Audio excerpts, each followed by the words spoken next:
উচ্চারণ করতে পারবো না। এইটা হয়ে গেল পরিপূরক অবস্থা। 3 নম্বর বিষয় হলো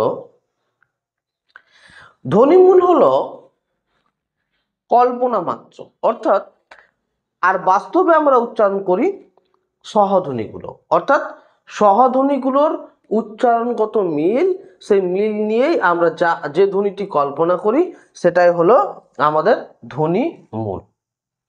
3টে বিষয় বোঝা গেল।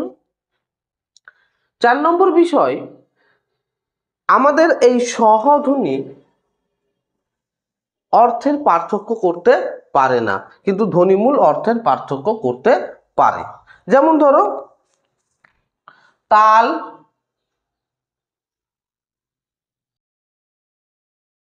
আর পাল, এই দুটি শব্দের মধ্যে আমরা যদি দেখি না, এখানে যখনই